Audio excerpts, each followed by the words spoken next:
Hey guys, how's it going? Michael Troy here. Today we're looking at Badrock by Rob Liefeld. So hit that subscribe button, hit that like button. I'm gonna cue the intro and I'll be right back. MichaelFitzTroytv. Comic book art critiques.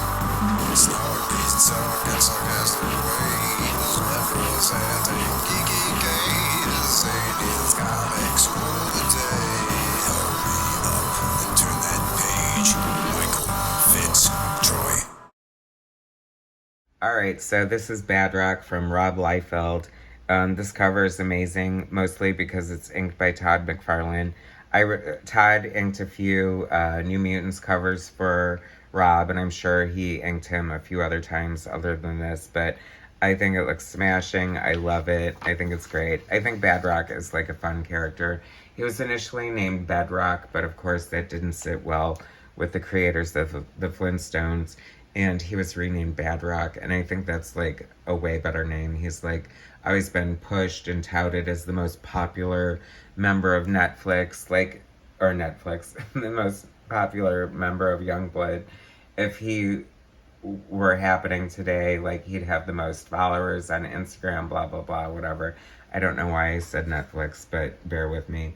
Anyway, Rob Liefeld, creator, pencil, story. Eric Stevenson, script, editor.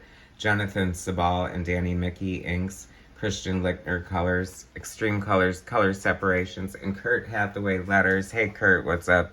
He lettered my Blonde Squad indie comics, so I have a soft place in my heart for him. And the letters, of course, look amazing, so let's get into it.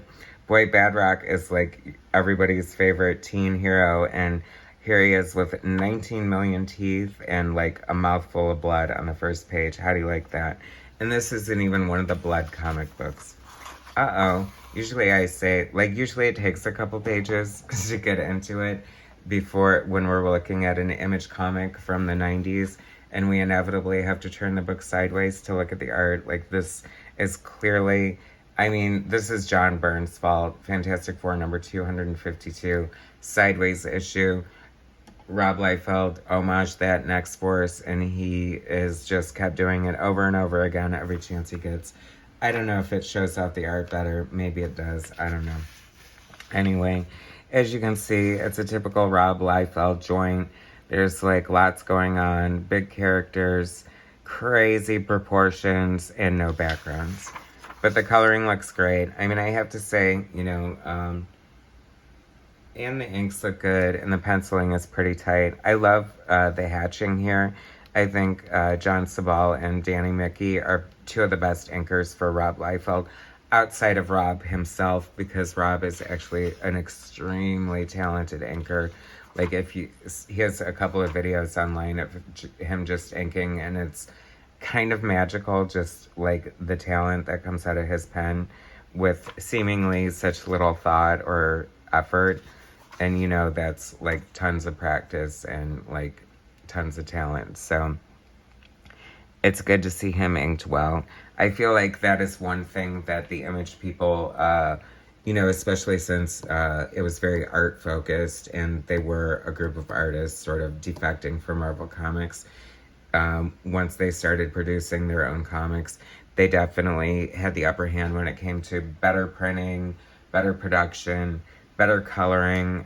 They definitely spearheaded the movement in computer coloring, and so the art was always on point, even if the art level wasn't right there, because of, super polished inks and great coloring. But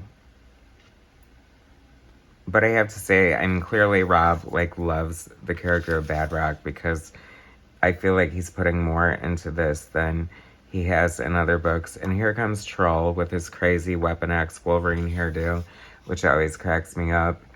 And let's see, comparatively speaking, I feel like he's either changed outfits like 3 times since page 1, or else the accessories just keep changing. And continuity is something you're really just not gonna get. And or Great Anatomy, not to be confused with Grey's Anatomy. A normal human woman is like 6 heads tall, and that might be too much. And when we say heads, it's like 1, 2, 3, 4, 5, 6. If you extended her legs, she'd probably be 11 or 13, maybe 65 heads tall. But who knows? Who cares? It's Rob Liefeld. If you're this far into the game, you know exactly what you're getting, and that's probably what you want anyway. You have the vacuum cleaner shaped guns or hair dryer. Like, they must be hair dryers because of the super coiffed hair that looks like it came out of a Supercuts like style guide from the 80s. Like, it's always perfectly feathered and perfectly big and gorgeous. And like, let's make her edgy. She looks like a total hoe bag, but we're gonna give her a patch. And then she's gonna get stabbed in the shoulder. Let's see how this goes. I mean, this would normally take a real human down, but I'm guessing that isn't gonna affect her too badly. I'm Hellraiser, and I'm Cutthroat. That's fantastic. Nice to meet you. Here are my 75 teeth, and yeah, this is actually some good Rob Liefeld art. I feel like this is some of his better art. It looks good. This is like, you know how artists have like different phases in their career, and sometimes, I don't know, things change depending on, you know, whether they're using different tools, whether they're influenced by different things. Like, obviously, when Jim Lee started doing Death Blow, he was hugely influenced by Frank Miller's Sin City, so totally changed his aesthetic for a while. But there's other things, you know, divorces, children, just whatever, who knows. But I think this is a high point in Rob's art career. I mean, what do you have against backgrounds, though? This just kills me. Oh my god, that's a great shot there. Like, when your comic books are storytelling, so part of storytelling is like creating a scene for your characters, like, to exist in. And like, from their, what they call establishing shots, and I guess this is as close as we're going to get to an establishing shot, where it shows the location and the geography of where we are, so you kind of get an idea what's going on. But this could be any building anywhere, totally ripped open, with a big Todd McFarlane moon behind it. So there you go. So you figure it out, people. You paid your $1.75. Can you believe it was only $1.75? And this is some choice paper too, and good printing. Battlestar Galactica. Oh my gosh, like, I feel like I totally missed the boat on that. I feel like I need to find that. And I'm sure Rob drew either like the first issue or maybe the first page or something like that. He usually like hits the ground running and then completely peters out like halfway through a project, leaves fans disappointed, never finishes anything. The Shield, what else? Like, Brigade, like, blah, blah, blah, like so many things. Suddenly, Badrock's a cook. This is interesting perspective here. I don't know if it's 100% correct, but hey, props for, like, trying to throw in a background 20 pages into it. You go, boy. Oh, here we go, sideways again. The name is Girth. Now, normally that would be an exciting name, but when you say Girth like this, it's funny because he's like similar to Badrock, and Badrock, I'm guessing, is huge, and this guy is like 100 times huger because he's behind him and his head is easily 3 times as big as Badrock's. So much great hatching here, though. I freaking love this hatching. Like, that is so cool. That is like some damn fine inks. And this, I don't know what's going on here. Like, even if your ass is made out of rock, like, shouldn't you have rock butt cheeks instead of, I don't know, what is that? What is that, ringworm? Like, I just don't know what that is. I'm sorry. I don't want to slam Rob, but I just can't help myself when I see, like, really bad art like that. And look at this saliva, like, perfectly coating all your teeth. That looks so disgusting. I'm gonna barf. Anyway, what's this guy's name again? Girth. How could I forget? Oh, here we go. Sideways again. This is almost a sideways comic.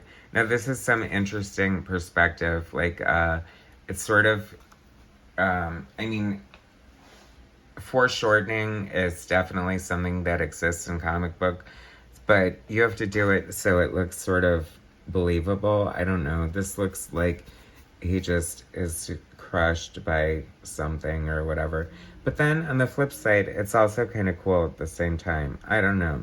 I mean, there is a lot to love about Rob Liefeld's work. Just the fun and energy and the detail and the hatching and all that stuff. You know, you just sort of have to take the good with the bad and go with it on the no backgrounds and the bizarre perspective, the weird proportions, and the horrifying anatomy. Other than that, it's amazing. Here we go. And just advertise for a bunch of other Image stuff, whether it happened or not. I love that Chapel, even though he's a Rob Liefeld creation, is also his Spawn. Like, wasn't he the one who killed Spawn? So he's like tied into the Spawn mythos. I wonder how that works, especially since I don't even think Rob has the copyright to Chapel anymore because of irresponsible business practices. How do you like that? Anyway, fun book. I'm sure you can find it in the $1 or less bin. Because, you know, 90s comics, sorry. But totally fun. Worth the cover alone because it's Rob Liefeld inked by Todd McFarlane, and it's a fun shot at Badrock. So, I don't know. Badrock fans, check it out. Otherwise, you don't need to because I just flipped through it for you. Thanks so much for watching. Please subscribe to my channel. Hit like, share my content, and I'll bring you some more later. Alright, thanks guys.